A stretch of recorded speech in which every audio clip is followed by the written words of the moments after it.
Sir, we can start. Swapnil, sir? Sir, you are muted, sir. Just unmute yourself. Yes, sir. Is Girish here? Girish sir here? Yes, he is here, sir. Dr. Pawar, can you hear me? Hello, can you hear me? Yes, sir. Yes. Yes, sir. Yes, sir. You are audible. My apologies for the technical glitch. No Shall I problem, turn sir. on my video? Let me Yes, try, yes. please. Yes, sir. Yes. Please don't mind. I'm delivering this talk from my car because there's, as I informed earlier, there is a lot of power shortage around due to some technical problems in our university. Okay. No sir. worries, sir. Am I visible, sir? Swapnil, sir, we will start. Yes, sir. Yeah. Yes, sir. So, with the permission, Vijay sir, can we start? Yeah, please, Permission? please, Yeah. please start. Time now.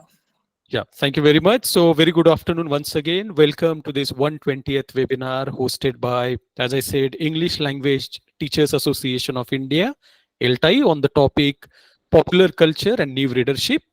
So I would like to take this opportunity, to welcome our guest speaker, Dr. Girish Pawar, and the moderator, Dr. Vijay Singh Thakur. Now, before we dive into today's engaging topic, let's take a moment to get acquainted with the vibrant world of ELTAI. For those of you who are new to our community or simply need a refresher, we have a brief video to showcase some of the incredible activities and initiatives by ELTAI. So I would like to request our technical team to play the video. Can we have the video, please?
Thank you very much. Ladies and gentlemen, ELTAI's commitment to empowering English language educators across India is truly commendable. We hope you will consider becoming a part of this dynamic association if you haven't already. Now, we once again welcome all of you, and I would like to take this opportunity to introduce our moderator. We have with us Professor Dr. Vijay Singh Thakur. Dr. Vijay Singh Thakur has taught English language, linguistics, and literature courses for over 32 years in different higher education institutions in India and Oman. He began his full-time teaching career at St. Aloysius College, Jabalpur, India, in the year 1994 as an assistant professor of communicative English, and he retired as an associate professor of English language and linguistics from Dhofar University, Oman, in the year 2022. So during his 14 years of service at Dhofar University, he also served as head of English language and literature department, acting head of social science department, and assistant dean and acting dean of the College of Arts and Applied Sciences for several years.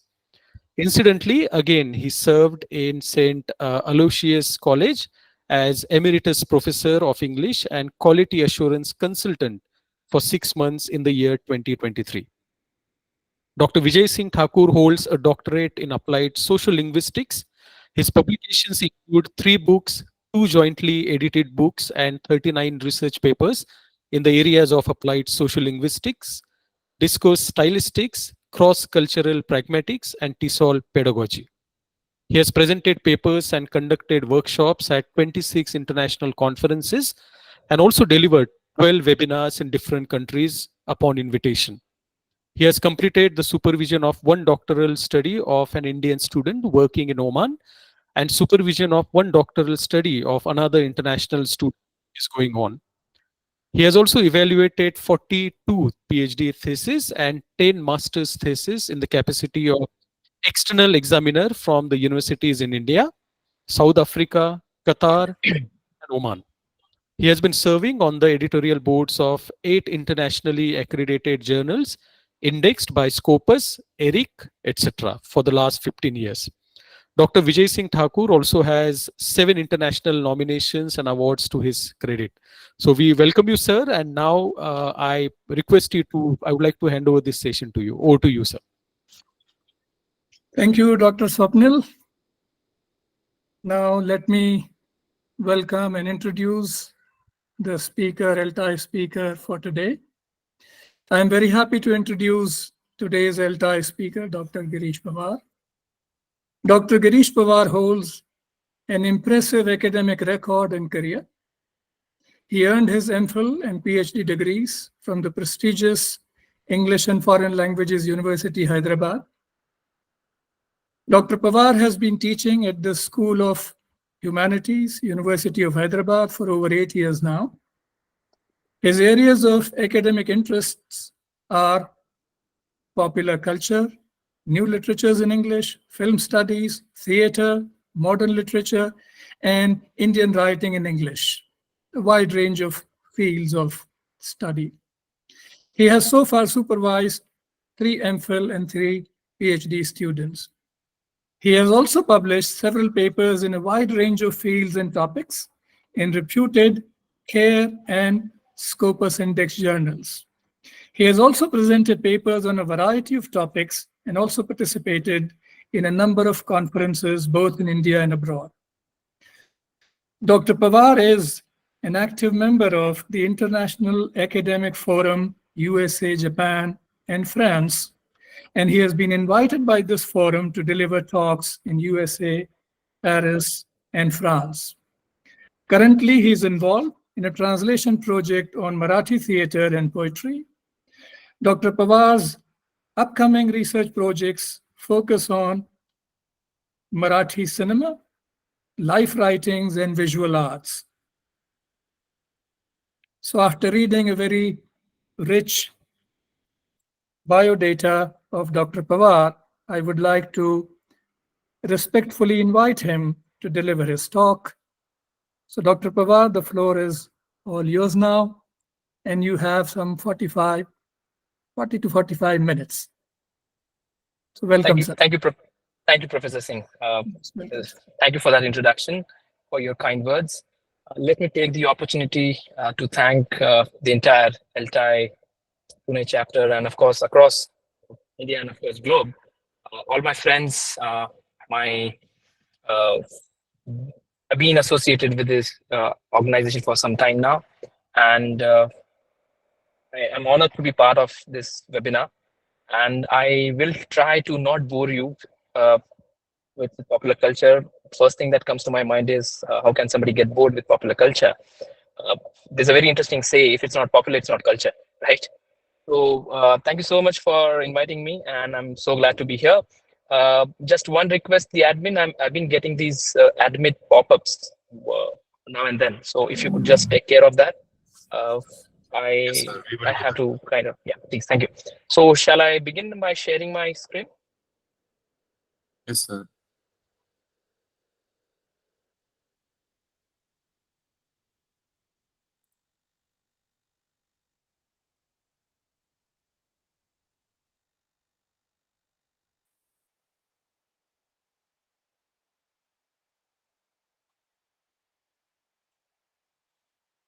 Can you see the screen?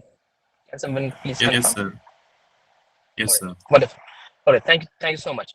So what I intend to do in next 45 minutes is take you through three specific spaces that I would like to throw a little bit light upon.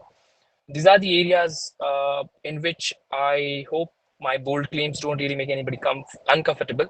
What I feel and what I would uh, say is that uh, everybody is actually part of these three spaces that I'd be trying to locate and look at. The first space that I'd be looking at is the very question of what do we mean by a modern reader in modern and contemporary times. I do understand I'm speaking to a larger audience that deals in and with language and language studies specifically, but I would try to include few linguistic and literary aspects of studies, various studies, and I'd also like to talk about the very literariness and literature in itself. So first, I'll try to locate the position of reader in modern times and contemporary times. Then I'll try to talk about, for instance, the three spaces that I have in mind. First is the commercial space, which I would try to do a small case study with text like, let's say, uh, uh, uh, I hope when I say text like maybe an event, maybe the cricket event that is going on right now, and how readership emerges from there. So one space I would be very much interested in is the sports. Second one would be the performative art forms, which is a very visual form. And lastly, I would try to conclude my session with the very idea of how the reader has been molded into something called a fan, almost translates or transforms himself herself into a kind of fan fiction, or rather a part of fan fiction or fan-made world or fandom in a sense. These are the three trajectories that I'd be looking at, and in towards the end, I'd be also doing a small case study of a popular text, which I'm sure more or less we are kind of part of or aware of. So let me begin by asking a very interesting question, which I'm sure most of us keep on hindering upon. Uh, who is actually a modern reader or a contemporary reader? This is something which always intrigued me for a very long time now. Now, if we go back in history and look at the theory part of it, you would realize that uh, it almost appears as if the location of reader was felt not just across the classical literature that we look at. We could also say that it's perhaps, if we talk about English literature as such, it somewhere appears to begin with, let's say, texts like Canterbury Tales, for instance, where what you have is a sort of participatory mode of discussion, where when you go to a pilgrim, what you do is you share stories. So narration, storytelling is a very crucial and integral part of a reader, and it has always been a very crucial part. It appears as if the modern reader is located into narratives, various forms of narratives, and various nuances of these narratives. So moving from, let's say, Canterbury Tales, if we really look at the theoretical aspect of the entire study, I need to jog through almost next 400-500 years, or maybe 600 years. And you would realize that it's only people like Wordsworth and Coleridge who, in fact, invite the reader to be part of their so-called nature poems or natural poems, for instance. So it seems that the location of reader could be located in English literature, at least with the text like Preface to Lyrical Ballads, for instance. When Wordsworth writes it in 1800s, what he's trying to do is he's trying to introduce a new kind of poetry where it's the subject who's also a reader becomes very important facet and part of that kind of new poetry. And this new poetry would always try to look at the reader and then form its entire world across. That's why you'd find there's a very interesting ease in the formation of reader ever since you have Wordsworth's preface, Coleridge's ideas about imagination and primary imagination, secondary imagination, so on and so forth. With Matthew Arnold and others, as you know, with modern age, everything kind of transforms. So what I would argue is that the reader almost appears to be stimulated being in the context of literature and of course language as well. It almost appears as if he's been located, he's been put in a place where he has to look at a narrative, render his thought, ideas around it, and then have a say or a critique of it. So there's a very interesting way in which this entire process is happening. So if earlier we paid attention to the text, then we paid attention to the content, then we paid attention to the form and content duality, and now it appears as if with modern literature and modern literary theories, it almost appears as if the reader is being trying very hard to replace the very authority of the author. And that's why reader becomes the center of the argument. And that's why I said that the reader almost appears to be simulated. That's why maybe Baudrillard's theory of simulation and simulacra could be very handy. So it almost appears as if the reader is becoming more inclined towards more interdisciplinary approach of a text. If I could give you a very simple instance, and I hope I don't raise too many eyebrows when I say this, every single movie, every single song that we are listening to is somewhere, at least in a narrativized form, is related with this very notion of literature. So every movie follows the aspect of drama, dramatization, whatever the theories have been telling us. They will play with your emotions, they will shock you with their twists, turns, who's done it, red herrings and whatnot. So every single movie that we get to see is already a text. Every single song we are listening to is part of poetry. And what is happening is, in all this, reader has been becoming very conscious, seeing himself, herself, at the same time, making sure that its sense of having some sort of communication power or a certain kind of luxury, if I could use and say, he or she shares with this choice in a sense. So it seems that the modern reader is a reader who makes his or her own choices. What kind of text am I going to consume, look at, locate, so on and so forth. So look at the transformation, how the location of reader in the modern time almost becomes centered. So from peripheries to the center is a very interesting journey of the modern reader, who is simulated, who looks at a lot of visual texts, and the modern time social media and popular culture specifically tries to make this transaction quite interesting. So if I could just dwell into the very thought and idea of popular culture, for instance, now you would realize, and I'm sure most of us are kind of familiar with what is popular culture. Popular culture is everywhere, and it is going to stay here for very long. Let's not misunderstand it. Look at the way how we enter classrooms. Look at the way how we have started talking in a language which kind of was never really ours in a place. Now it's perhaps our own language. And I hope I don't offend anyone in saying that English is a very Indian language now, a very, very Indian language. So look at the way how popular culture interacts with us through so many facets that we are not even aware of. So killing the author, how people like Rola Barthes and others try to portray in their essays, I think we already done with that. So that's what I mean by when I say reader becomes almost a center around who the entire around who this entire periphery is being operational. So popular culture is a kind of culture which appears to be massy, and you'll always have this argument behind it that is it classic enough?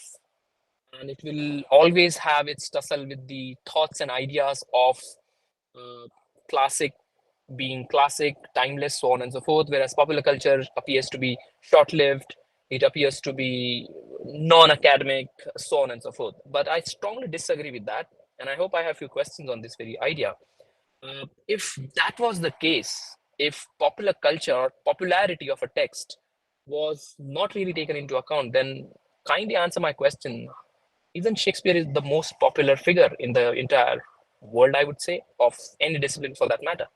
So Shakespeare is perhaps the most popular cultured figure, if I could take liberty and say that. So what we look at when we look at popular culture is we look at the ideological spheres that this particular culture interacts with. We look at the binaries. We look at the formation of certain ideas, how an idea notion transform itself into, let's say, a current phenomenon, or how it stays and remains with certain kind of contemporaneity. So that's what popular culture does. So popular culture is an investigation into existing culture and trying to mold it, trying to inculcate it, trying to change it, transform it, so on and so forth. And that's why people like Foucault, Bhabha will keep on talking about that, how culture is always, or rather has to do with this hybrid mode of interaction. So it's a sort of hybridity where a lot of intersectionality is taking place. Had there not been intersectionality, had there not been active involvement, popular culture will not operate. So popular culture is right now and right here. That is what popular culture means. And this idea of popular culture fascinates me precisely because a slide, I hope it's not a bad example. Remember that very interesting ad that used to come earlier, that Nokia, or when you start your phone Nokia, two hands would come together and they'll hold their hands. Remember? Connecting people. I think popular culture is that. It connects people on various levels. May it be music, may it be cinema, may it be nationalities, may it be the globe, or whatever you have. So it's a shared interest, a place of shared interests. Now, there's a lot of scholarship that goes across the board, but these are the three primary texts, if people are interested, can have a look at. I will leave this PPT with the organizers, and I've also enlisted the references. John's story becomes a phenomenal figure and very important one. I would recommend a must read, and I'm sure some of you have already gone through it. Of course, Greedy's text is also very interesting, where the readership is again located, and reading in India is a novelty, and novel is another popular text that one can look at. Now, moving forward, the first space that I talked about is the Indian cricket, or let me try to rephrase it, not just Indian cricket, but cricket in itself. Now, what I would request you guys to do is just try to look at this very phenomenon called IPL, which is going on, where a lot of active research has also been happening right from 2020. You would realize that it's a mode of interaction, it's a mode of excitement, it's a mode of engagement with a certain kind of phenomena, which is so popular. At the same time, it is so repetitive, but it's also made into some kind of novelty in it. So when we look at spaces like not just sports like cricket, football, or any other sports as such, what I would request is try to look at the entire phenomenon as a text, where there is engagement, where is there a certain kind of narration that keeps on happening, where a commentator almost operates as an author around us, on us, and where it almost appears as if there are turns and twists that we find in literature. With every ball that is bowled, every six that has been hit, there's a very interesting narration that takes place. And what this narration precisely does is it invites the reader into the text, which is this cricket phenomenon itself, and make sure that it is always inclusive rather than exclusive. And that is the biggest departure point that you'll find with the classics and the popular texts. So popular texts are more into inviting and accommodating, rather than trying to just be part of that training that classic literature will opt for. Now, this is a very short and simple example. I don't really want to spend much time on this. This particular essay was shared only just to inform all of us that there's active research and active readership that looks into phenomena like that. So the moment I say that cricket being a text is something really challenging for a lot of us, but what popular culture does it looks at something called text types rather than just texts. So if it just kept on looking at the popular literature, or rather classical literature, it may not really be able to generate its own literariness in that sense. That's why everything that we get to see around becomes part of popular textuality. So if I would look at cricket as a phenomenon which is text, where a lot of youngsters, without really knowing that they are generating different kind of text, look at the way in which it creates very interesting news reportings, for instance, which is also a text type, isn't it? So what popular culture is also trying to do, popular culture is trying to invite various texts that were always put in peripheries. They were never really part of the active engagement, and it may be anything of that sort. The second example thrills me a little bit more. Now look at the various dance forms that we have across the board in a part of the world. And as you know, there's a very interesting way in which we look at this particular narration. So look at drama or adaptation as a narrative form, a very important visual form, which the ultimate purpose is perhaps more or less what people like Plato, Aristotle, Longinus, Horace, Sydney, then you have people like, let's say, Dryden, Pope, Samuel Johnson, William Wordsworth, and till modern times, I would say. Everything that dance does or performance does, it creates different kind of textualities.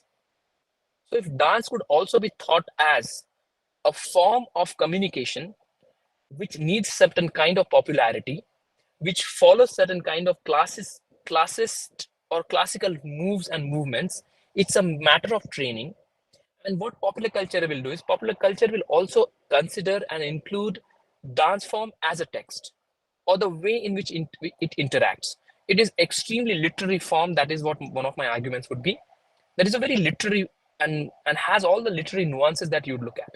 For instance, if somebody wants to specialize in, let's say, Kuchipudi, for instance, or Kathakali for that instance, you'd have to go under certain training. And readership and reading is exactly like that. You need to undergo certain kind of training. We do not read a newspaper excerpt the same way as we read a poem, let's say by Arun Kolatkar, or maybe a poem written by any Afro-American, or any poem that is written by, let's say, a marginalized literature, or marginalized voices, in a sense, right? So in similar way, these dance forms transform themselves into performativity, and it tries to narrate a very interesting episode from that particular incident, life, or whatever you have. That's how drama has emerged, isn't it? Drama emerges from the lives of sense, Bible, and so many other textualities. So that's why I would also look at dance, specifically performativity, as a narrative form. That's why in popular culture, narrativity becomes very, very crucial.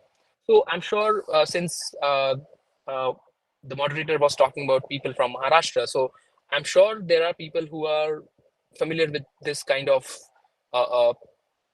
these kind of performativities that keep on happening around Maharashtra, and of course North India and across our country.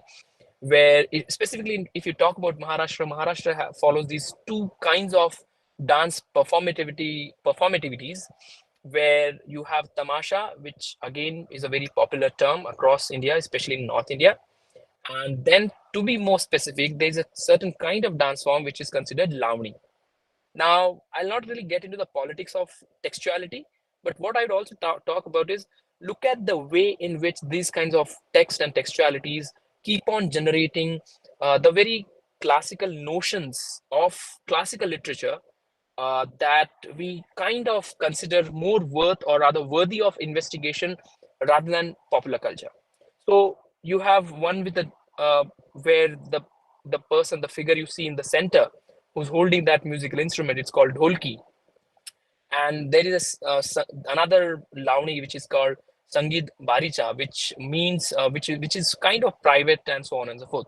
So performativity is another space that I'm interested in, which has once again gone through rigorous practices, rigorous studies, and people like Sharmila Rege, uh, uh, S. Pike, and others have done extensive and marvelous job around this very practice. So what popular culture also does is, if people believe that popular culture fails to investigate and get into serious studies, I would strongly disagree with that. And the next slide should prove it to us.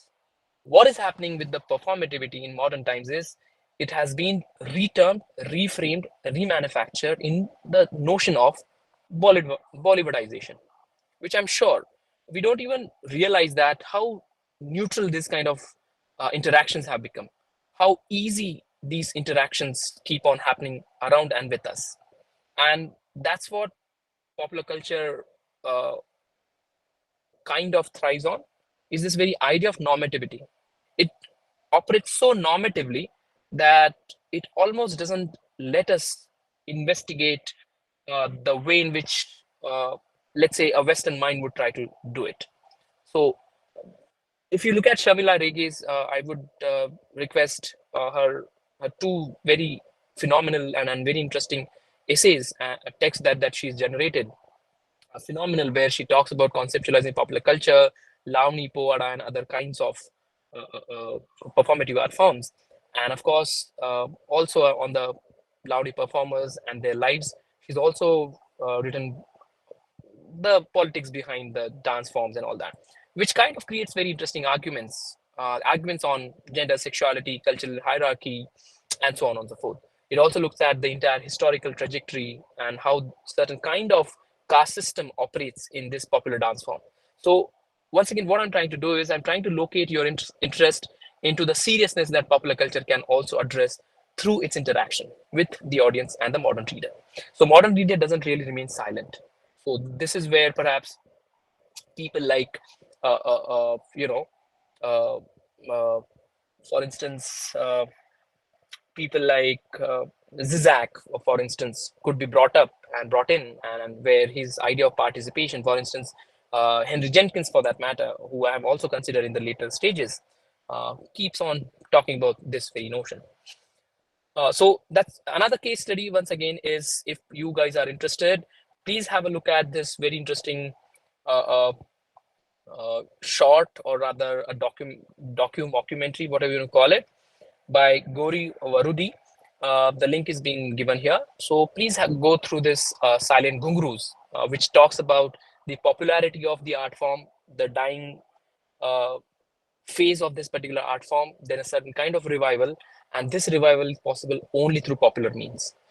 Has it not been adopted in Bollywoodization or any other forms, it may phase out. It also applies to various languages, for instance. Look at Sanskrit, look at Pali, look at other languages, for instance, right? So there, what this particular documentary does, it talks about the engagement, and of course the bad practices that go around and behind the curtain, perhaps. But this documentary would be extremely handy for us. Uh, I'll just skip this part, folk dance and how it is the resilient part. This was the part of my presentation, the talk that I delivered in City University Paris, where I talked about how performative art form are actually a means of resilience. So these are a few notions and ideas that I've shared there. Maybe I'll share it with you in the later stages. Uh, Another very important aspect that we should look at and locate is this very notion of how popular culture operates.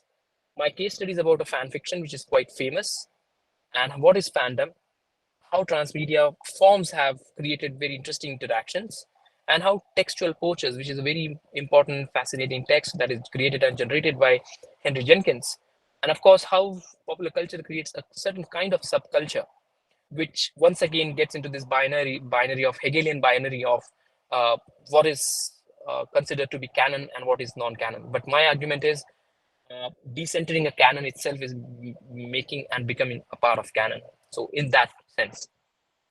So if I could take a very interesting case study, most of us are kind of familiar with, let's say, texts like Harry Potter, for instance, because Harry Potter is the text that I'm quite interested in. I understand it's quite old now, but it's still very contemporary. And that is very important and fascinating when it comes to popular culture.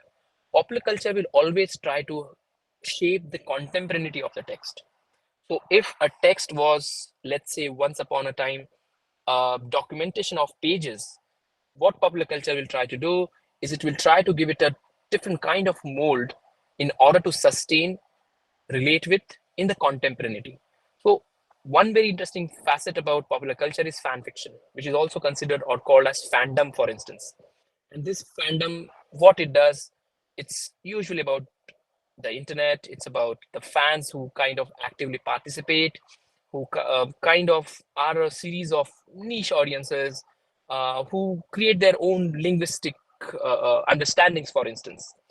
And that's why since somebody was also asking in the chat box that uh, how could language be part of this discussion, and I would strongly suggest that if we could ask our students to take up maybe a very important story out of major texts, uh, try them, mold them, change them.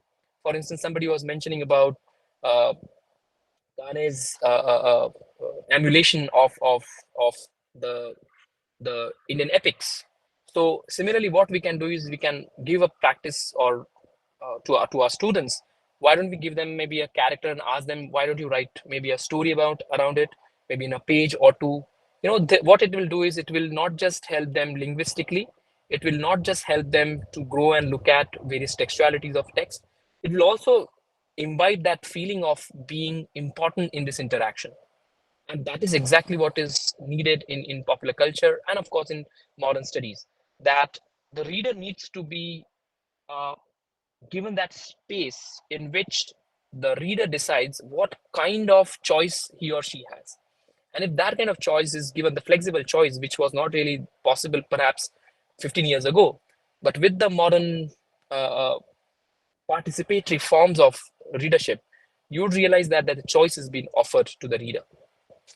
So if you look at popular culture and its definition, as I already told you, it's practices, beliefs, where we talk about fashion, linguistic conventions, mass culture, folk culture, so on and so forth. Now, the case study that I have located and looked at is the Harry Potter texts, which why this particular text is because most of us, if not all of us, I may not be wrong if I estimate maybe between 75 to 80% people, or maybe more than that, at least some point in time in their life have heard or gone across this very text, right? Which is hardly 13, 15 years old. The last book came around 2007, if I'm not wrong, perhaps around that time. Anyhow, so the point being is, look at the way in which this very text, even if you don't know anything about the text, you know a lot of things about this text. That is exactly what fan culture and fandom does, which when I say fan, I'm also meaning a reader. And that is exactly what this modern and contemporary readership is doing. It is creating its own perception of literature, which may or may not be in the taste of the popular classics. And that's why I said it strongly believes in counter literatures rather than the established literatures. That's why it makes interaction slightly challenging. So yeah, the last book came around 2007. Yes, so that uh, uh, almost 10, 12 years phase is something really interesting. So now what Harry Potter stories or narratives are doing are they're carving their own space and the space of different kind of readership, being popular, being modern. And the second and third installment, or rather the shaping form of it, is neither the textuality or a book nor the traditional way in which text is consumed. It's very much something called performativity, which is transmedia in a sense. So what I mean by transmedia is, what you have is, you have a text molded for visual form, then realizing that that form is also been consumed. Now what you have is a third kind of form, which includes you, invites you in the very experience of the text formation with, of course, the visual world. All right. So what transmedia study does, it looks at various aspects of the third installment in this particular case, or the third wave of literariness to this kind of experience. Let me try playing this video if it is possible. And somebody will have to just let me know if you guys are able to hear the sound in the video. Dr. Pawar, I Yes. guess we can't hear the voice, the audio. All right. Let me try playing it. If can you hear it? Dr. Shirsath, can you hear it? No, not it, sir. All right. What I'll do is I'll just skip through it. This is what I mean. This is the author of the beautiful world that has been created.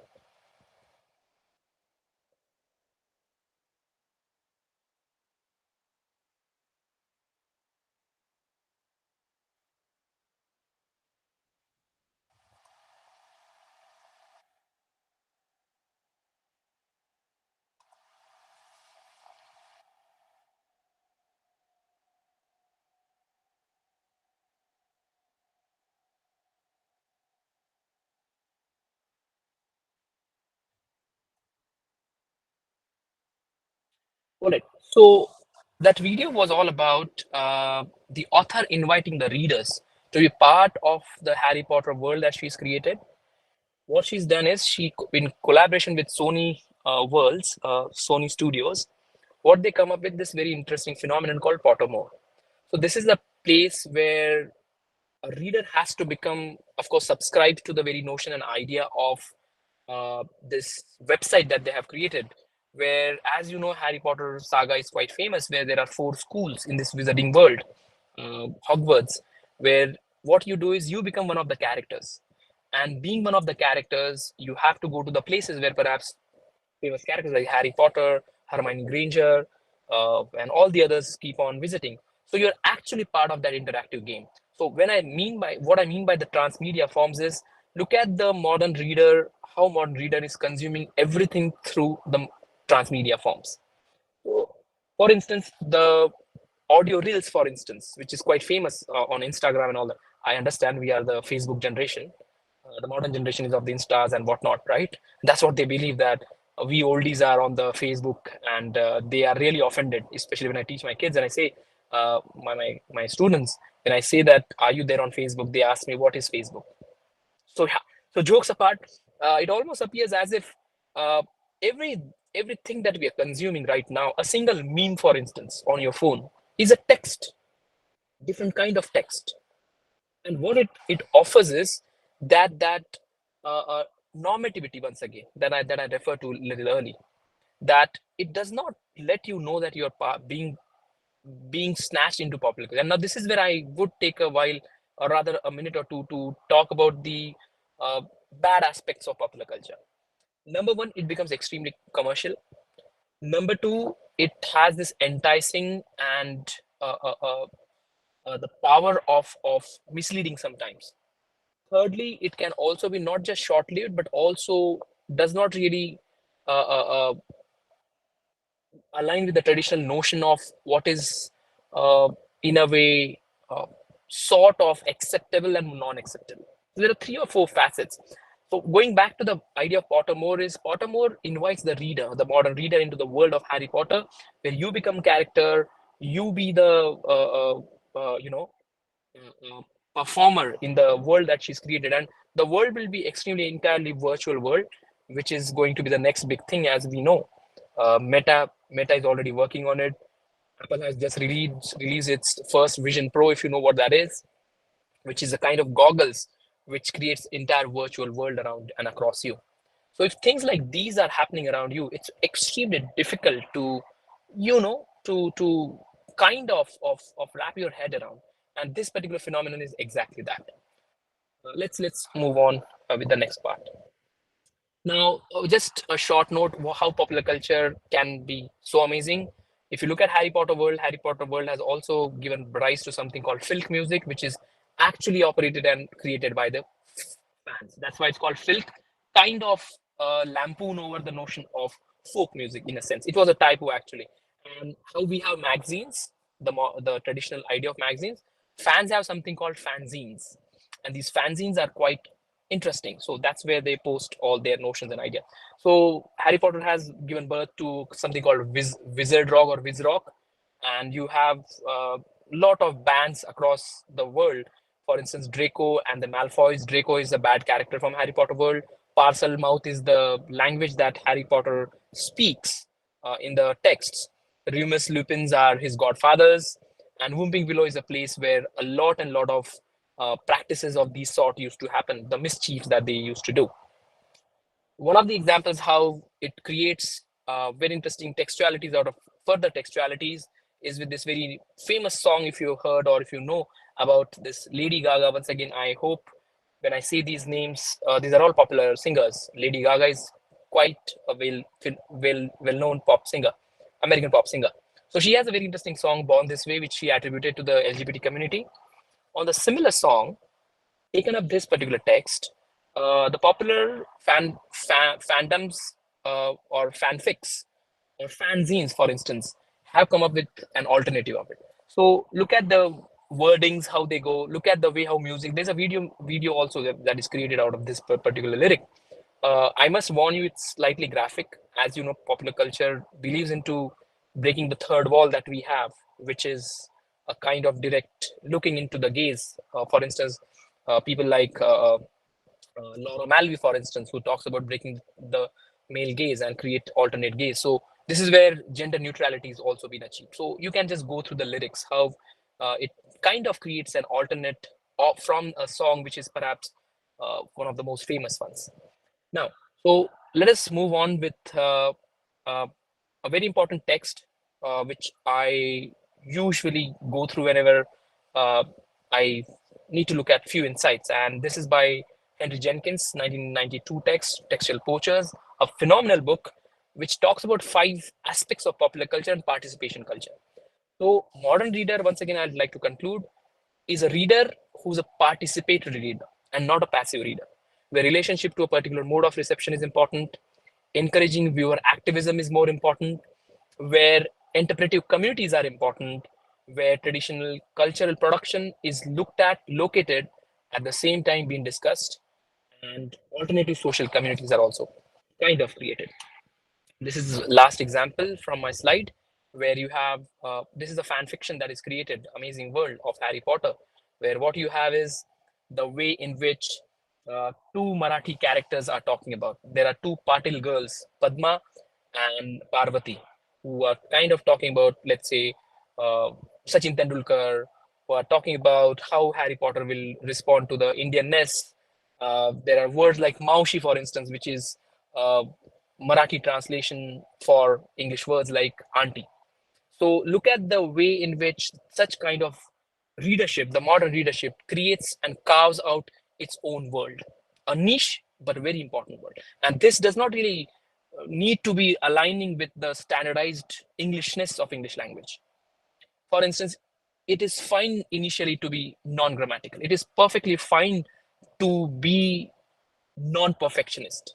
It's only the practice and in the later stages that one becomes from reader to creator. So modern reader is not just a full stop where he just reads, he also creates. That's why I said it's participatory. And these are the references that I followed. I would be happy if you guys could just look at least a few of them. And that is from my end. And once again, thank you for being so patient listeners. And once again, absolutely phenomenal to talk to everyone here. Thank you so much.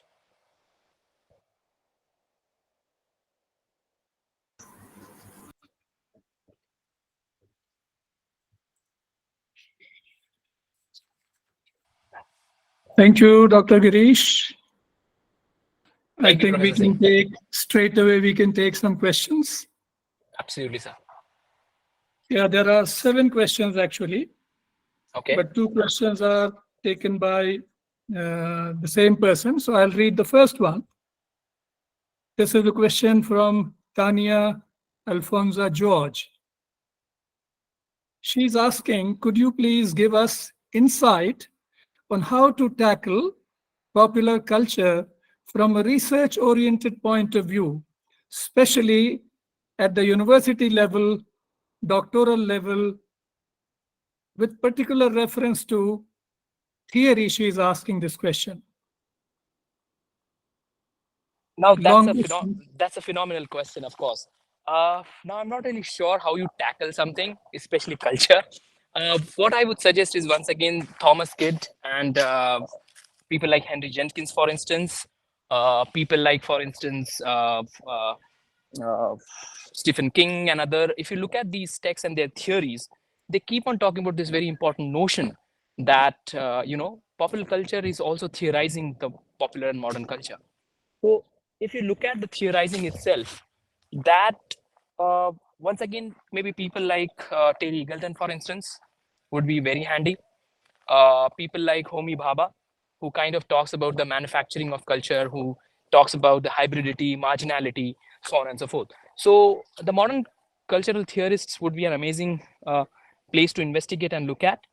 And as far as the university spaces are concerned, I'm of a strong belief that it's the modern and of course the modern setups, the universities, are the ones that create or rather let us engage with these very popular notions. So research and popular culture is happening quite a lot. Somebody taking up a popular text itself suffices that argument, I would say. So there's a plenty of work that can be done and that has been happening. So I'm sure the person who's asked the question can start with Eagleton, Adreno, and others are always there to give us some ideas about it. Could you suggest one or two areas? I'm of a strong belief. I'm of a strong belief that sports is one. Sports is one. Sports and gender neutrality, for instance, is a very interesting area you can look at. You can also look at aspects like, for instance, transmedia studies, ecological criticisms, ecological ideas, thoughts, nationality, for instance, LGBT community, LGBT studies, a lot of areas. And one of the very interesting and recent phenomenon is something called cli-fi, which is climate fiction, or for instance, marine narratives. Thank you, Dr. Girish. Why don't you come on the screen? Now there are no slides, so people can see. The problem is that if I turn on my camera, I will just go switch off, sir. That's the problem. Okay. I already ran out of my space from my internet. That's why. We can understand. Yeah. And then second question is, Parmes Wari is asking how to familiarize different cultures through reading texts. That's quite interesting. Perhaps that is what, while doing unconsciously, we do, willy-nilly we do, right? When we are discussing, let's say, a text in our classroom, let's say Wordsworth, I'm not sure how many of us have seen maybe a flower called daffodils, but still we kind of get our heads around that. What does he mean by word like daffodils, right? Nightingale, nobody has heard, I'm sure, actively. So we kind of know what Nightingale is, who Nightingale is, or how Nightingale. So in these aspects, the idea of objective correlative comes in play, the theory of objective correlatives. So that's how I think taking up new areas and new literatures would be the answer to that. New literatures does that kind of interaction. Thank you. Third question is from Dr. Sumana Bandopadhyay. And the question is, can the quality of experience of and experience for learning be considered with the practices and beliefs of popular culture? Absolutely. I mean, the question itself is the answer for that, isn't it? You can very much do that and very well do that. And that is what I think the attempt is when we come out and talk about popular culture, isn't it? That once again, I'll repeat myself in saying that what we are trying to look at is we are trying to include the peripheries, the marginal literatures. And if we keep on sticking to what Macaulay talked about Sanskrit studies or Indian studies in that sense, I don't think we would have the range of studies that is being done across and around, isn't it? So I think it's high time that we stopped. I'll not say that the traditional literature and literariness is not important. The training is absolutely important. Why training is important is training is the one that is to be discarded in the later stages. If we do the right kind of investigation with open mind, saying that tradition and modernity could be accommodated. So Shakespeare in modern times, after 400 to 500 years, will not really operate the way, let's say, Vijay Tendulkar operates around us. So these nuances is what could be located and looked at. Okay, maybe we can take one more question because time is coming to close.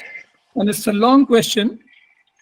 And this is from Akala Bindu Sri Geeta Madhuri Devi. Long question I will read.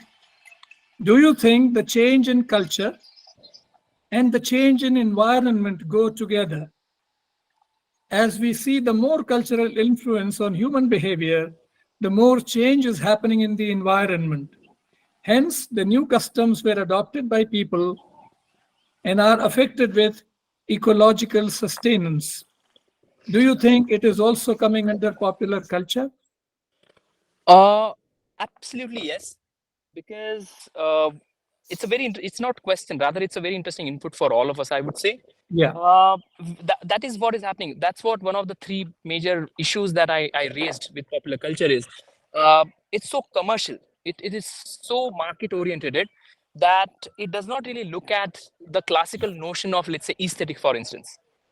So having and understanding these nuances, especially in this global south, for instance, especially, that's what they say, that's what they call Bangladesh, right, is the country yard and ship juncture for the west, isn't it?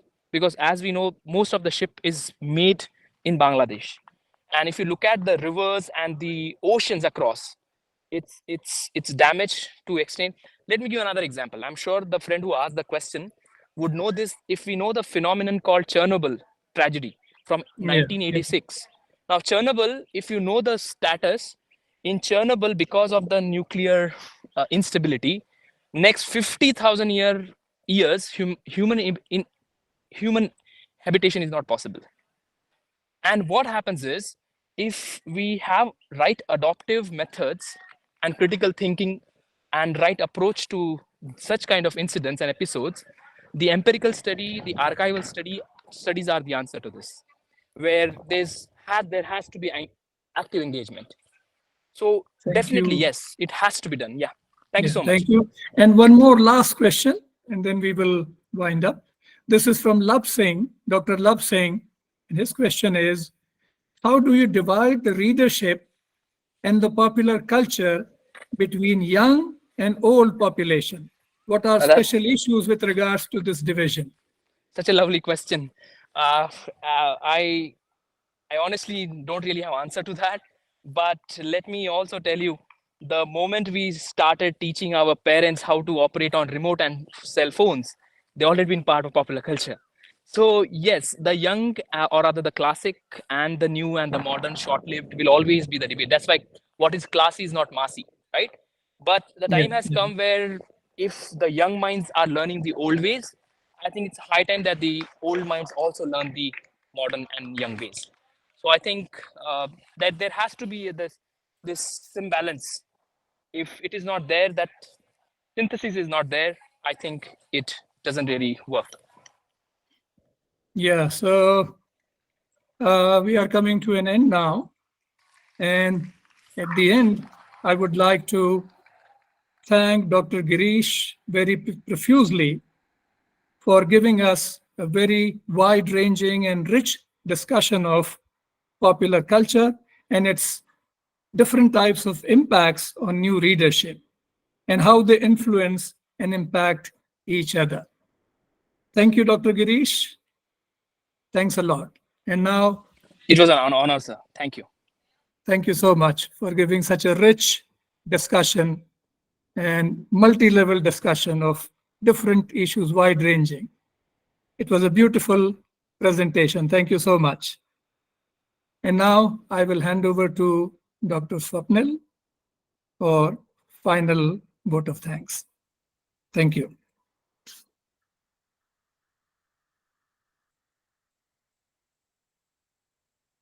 Sir, unmute yourself, sir. Swapnil, sir, unmute.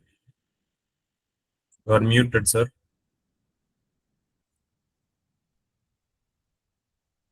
No, sir, you are not audible.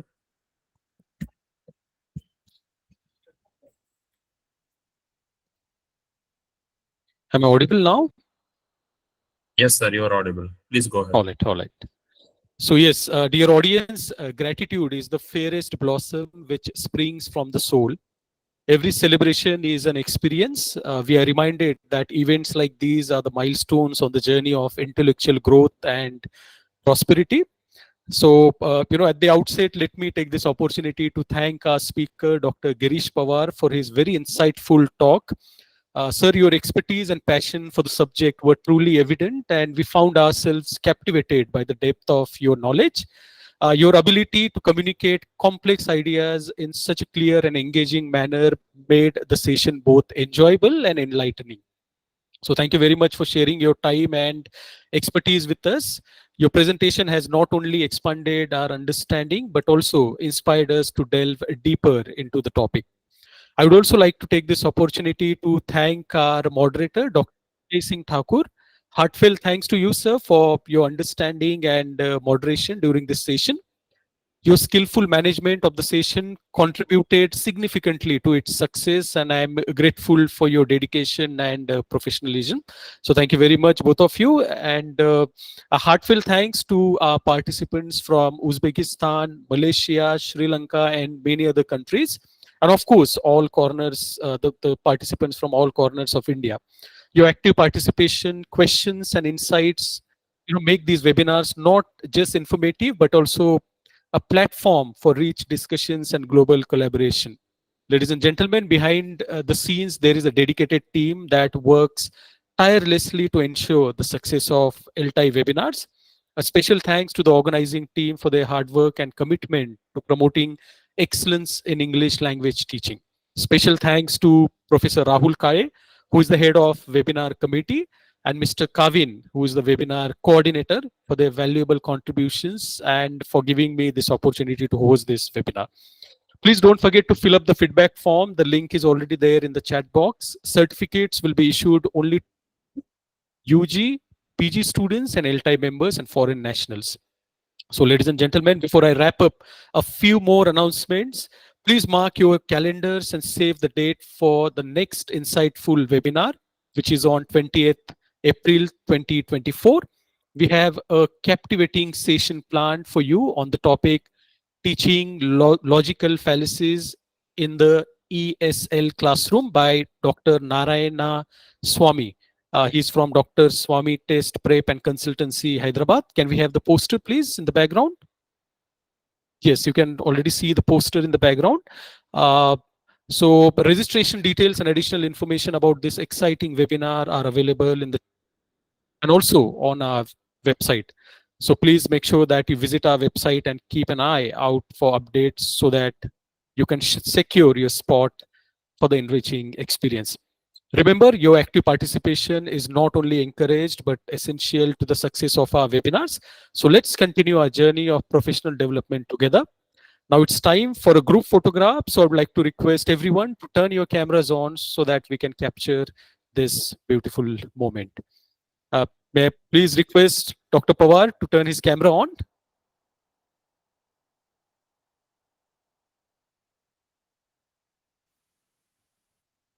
Dr. Pawar, Dr. Kaye, Dr.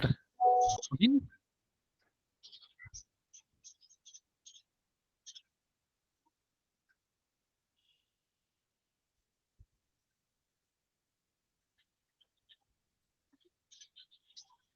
Dr. Kavin? Yes, sir. Yes, I'm unable to see the other participants. Light जला पीछे से light जला